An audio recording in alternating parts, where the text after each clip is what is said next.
दोनों के सब्र ने जवाब दे दिया और स्वयं ने एक दिन बाल सहलाते सहलाते अमृता के होठों को चूम लिया, मानो कि जैसे प्यासे को पानी मिल गया। अमृता ने भी खुद को स्वयं के हवाले कर दिया और होठों को चूमते चूमते दोनों ने पता नहीं कब एक दूसरे के बीच वो आखिरी दूरी भी खत्म कर दी। स्वयं अमृता से मिलने उसके कॉलेज आया था। दोनों कैंटीन में बैठे चाय पी रहे थे। स्वयं MBA फाइनल ईयर में था और अमृता MA फाइनल में थी। दोनों ने +2 की पढ़ाई एक ही स्कूल से की थी। इसके बाद वो कॉलेज की पढ़ाई के लिए मुंबई आ गए। स्वयं ग्रेजुएशन के बाद MBA करने दूसरे कॉलेज में चला गया था, पर अक्सर अमृता से मिलने उसके कॉलेज जाता था। उसे कैंपस से अच्छा प्लेसमेंट मिल गया था। दोनों लगभग 5 साल से एक दूसरे को जानते थे और अच्छी तरह परिचित थे।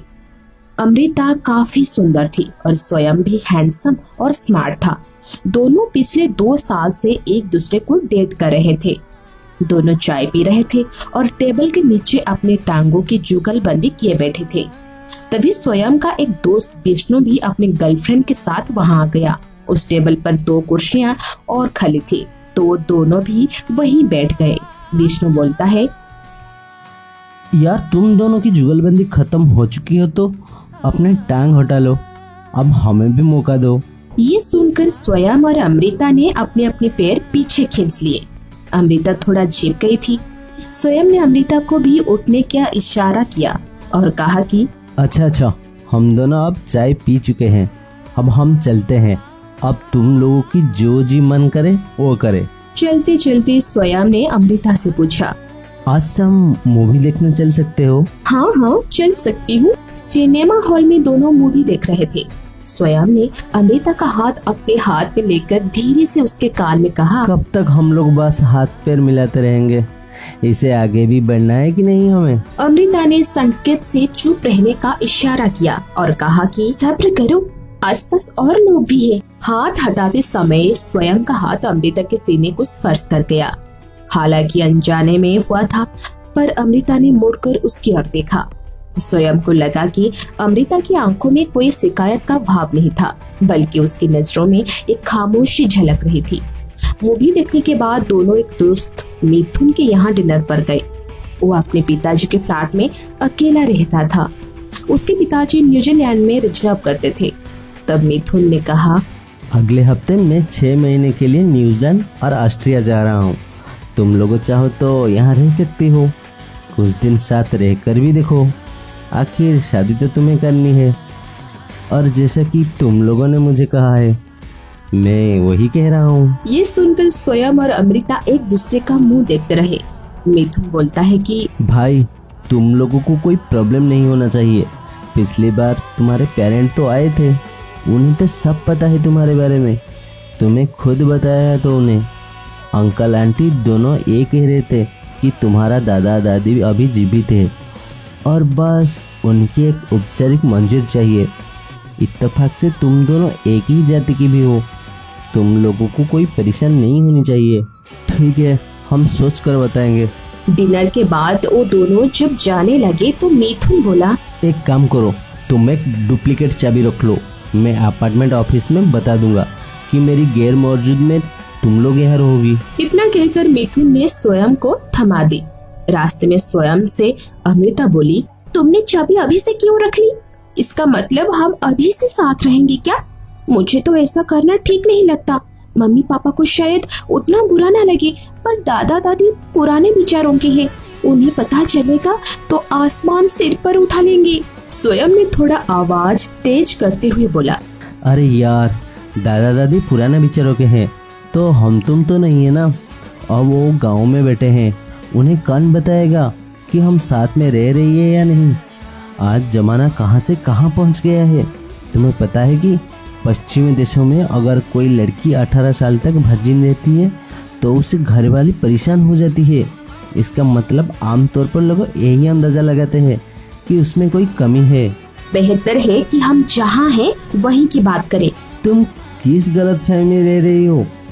यहाँ भी लड़के लड़कियाँ लिविंग रिलेशन में 1-2 साल साथ में रहकर एक दूसरे को बाय कर देते हैं। ऐसे मैं तुमसे फोर्स नहीं करूँगा, और तुम हाँ करोगी तभी हम मिथुन के फ्लैट में शिफ्ट करेंगे। इत्तेफाक से ये मौका मिला है हम लोगों को, और ऐसे भी हम लोग शादी करने जा रही है। पढ़ाई के बाद तुमको हो तो कोर्ट मैरिज कर लेते हैं इससे पहले। तब अमृता कहती है कि no no no no no no court marriage, शादी की कोई जल्दबाजी नहीं है, जब भी होगी ट्रेडिशनल शादी ही होगी। अमृता ने साफ साफ कह दिया। 2 हफ्ते तक काफी हाँ ना करने के बाद अमृता मिथुन के फ्लैट में स्वयं के साथ आ गई। दोनों के कमरे अलग अलग थे। मिथुन के काम वाली और कुक दोनों के होने की वजह से घर के कामों में कोई चिंता नहीं थी। 4 महीने के अंदर स्वयं को नौकरी ज्वाइन करनी थी और उससे पहले अमृता को डिग्री भी मिलनी थी। स्वयं और अमृता देर रात तक साथ बातें करते और फिर अपने अपने कमरे में सोने चले जाते थे। धीरे धीरे दोनों और करीब आते गए। अब तो स्वयं अमृता के बालों से खेलने लगा था, कभी कभी गाल भी सहलाता। दोनों को ये सब अच्छा लगता, पर एक दिन दोनों के सब्र ने जवाब दे दिया और स्वयं ने एक दिन बाल सहलाते सहलाते अमृता के होठों को चूम लिया, मानो के जैसे प्यासे को पानी मिल गया। अमृता ने भी खुद को स्वयं के हवाले कर दिया और होठों को चुमते चुमते दोनों ने पता नहीं कब एक दूसरे के बीच वो आखिरी दूरी भी खत्म कर दी। जब एक बार सब्र का बांध टूट गया तो दोनों इस सैलाब में बह निकले। अब दिन हो या रात, दोनों नग्न होकर एक दूसरे की बाहों में सिमटे रहते थे। कुछ दिन बाद अमृता बोलती है कि स्वयं कुछ दिनों से मेरे पेट के निचले हिस्से में दर्द रहता है, कभी कभी ये ज्यादा हो जाता है और कभी कभी कम रहता है। तब स्वयं बोलता है, किसी गायनोलॉजिस्ट से चेक कर लो। मैं अकेली नहीं जाऊंगी, तुम्हें भी मेरे साथ चलना पड़ेगा। अब लेडी डॉक्टर के पास मुझे कहाँ ले जाओगी? अमृता चिल्ला के बोलती है, तब रहने दो, मैं भी नहीं जाऊंगी। स्वयं ने शांति से बोला, अच्छा बाबा चलो, कल सुबह ही चलते हैं। अगले दिन सुबह दोनों गायनेकोलॉजिस्ट के पास पहुँचे। वहाँ कुछ मरीज पहले से ही थे। उन्हें काफी देर तक इंतजार करना पड़ा। इस बीच उन्होंने देखा कि वहाँ आने वाले ज्यादातर औरतें प्रेग्नेंट थी और उनके साथ कोई मर्द या बूढ़ी औरत थी। सबसे कम उम्र की पेशेंट अमृता ही थी। अमृता ये सब देखकर थोड़ी सी घबरा गई थी। उसके बगल में बैठी एक औरत ने पूछा, लगता है तुम्हारा पहला बच्चा है। पहली बार घबराहट सबको होती है, डरो नहीं, सब ठीक हो जाएगा। स्वयं और अमृता एक दूसरे को देखने लगे। तब स्वयं बोलता है कि don't worry, let's doctor checkup. जब अमृता का नाम पुकारा गया तो स्वयं भी उसके साथ चेकअप केबिन में जाने लगा। नर्स ने उसे रोककर कहा, आप प्लीज बाहर बैठो, बाहर वेट करो, अगर डॉक्टर बुलाती है तो आपको बाद में आ जाना पड़ेगा। डॉक्टर ने अमृता का चेकअप किया, उसकी आंखें, पल्स, ब्लड प्रेशर आदि सब कुछ चेक किए। फिर पूछा, दर्द कहाँ होता है? अमृता ने पेट के नीचे हाथ रखकर कहा कि यहाँ होता है। डॉक्टर ने नर्स को पेशेंट का यूरिन सैंपल लेकर प्रेगनेंसी टेस्ट करने को कहा और अमृता से पूछा, शादी हुई कितने दिन हुए तुम्हें? मैं अनमैरिड हूँ डॉक्टर। सेक्स करती हो? अमृता ऐसे प्रश्न के जवाब देने के लिए तैयार नहीं थी। उसको कुछ सोच नहीं रहा था कि वो क्या बोले। वो सिर्फ डॉक्टर की ओर देख ही रही थी। डॉक्टर ने नर्स को बुलाकर कहा, इनके साथ जो आदमी है उसे बुला कर लाओ और इनका प्रेग्नेंट टेस्ट का रिपोर्ट लेके आना। स्वयं केबिन में गया तो डॉक्टर ने पूछा, पेशेंट कहती है कि वो अनमैरिड है, पर जब मैंने सेक्स के बारे में पूछा तो वो कुछ नहीं बता पा रही है। डॉक्टर से सब सच बोलना चाहिए, तभी तो इलाज होगा ना। इसी बीच दोनों से डॉक्टर ने फ्रेंडली होते हुए कहा कि वो कहाँ के रहने वाले। बातों बातों में पता चला कि डॉक्टर अमृता की माँ की सहपाठी रह चुकी थी। तभी नर्स टेस्ट रिपोर्ट लेकर आई जो पॉजिटिव थी। डॉक्टर बोलती है, अब तो कोई शक की गुंजाइश ही नहीं है। अमृता तुम प्रेग्नेंट हो, इसका मतलब है कि तुम दोनों अनमैरिड होकर भी फिजिकल रिलेशन रखती हो। स्वयं और अमृता दोनों को ये बात असंभव लगी। उनके बीच रिलेशन तो रहा है, पर उन्होंने सुरक्षा का पूरा ध्यान रखा है। स्वयं अमृता की ओर देखे जा रहा था। अमृता लगातार सिर हिलाकर नाक के संकेत दे रही थी। स्वयं के पास भी अमृता पर शक करने की कोई वजह नहीं थी। स्वयं डॉक्टर से बोलता है, हम फिजिकल भले ही रही हो, पर इस रिपोर्ट पर मुझे भरोसा नहीं है। ठीक है, मैं दोबारा टेस्ट कर लेता हूँ या फिर एक दूसरे लैब में भेज देता हूँ, अगर तुम दोनों को मुझ पर भरोसा नहीं है। स्वयं ने धीमी आवाज से कहा, नहीं डॉक्टर साहब, भरोसा करके तो आपके पास आए हैं, फिर भी एक बार टेस्ट कर लीजिए। तो सब कुछ ठीक हो जाएगा। डॉक्टर ने नर्स को बुलाकर यूरिन का सैंपल दोबारा टेस्ट करने को कहा। नर्स थोड़ा आश्चर्य हुआ। उसने रिपोर्ट अपने हाथ में लेकर पढ़ी।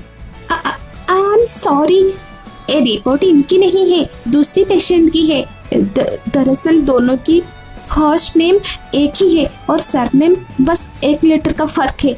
इनका सरनेम सिन्हा है और ये रिपोर्ट मैडम सिंह की है। आई एम सॉरी डॉक्टर, अभी इनकी रिपोर्ट लेकर आती हूँ। ये सुनकर स्वयं और अमृता की जान में जान आई। नर्स अमृता की रिपोर्ट लेकर आई जो नेगेटिव थी। भाई जान बची तो लाख हो पाए।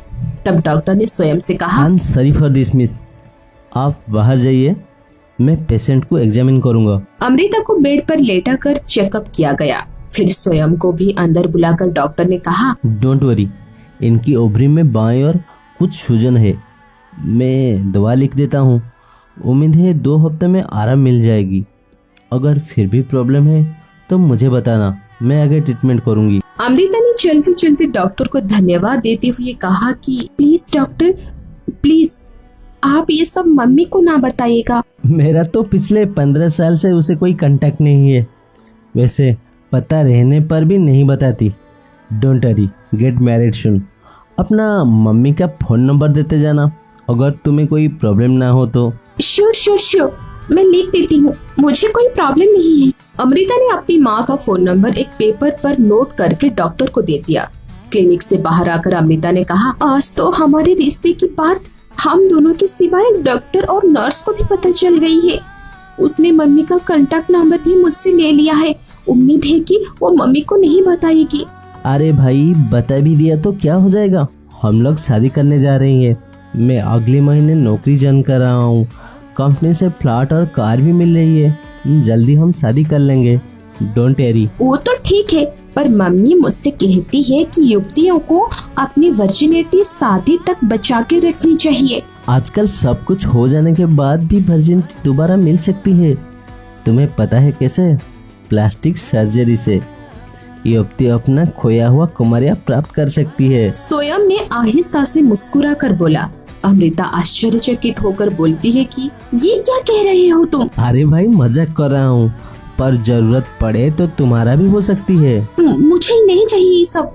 अब इस बारे में मुझे और कुछ नहीं सुनना। अब चलो यहाँ से, ज्यादा ज्ञानी ना बनो। अमृता ने प्यार भरे गुस्से से बोला।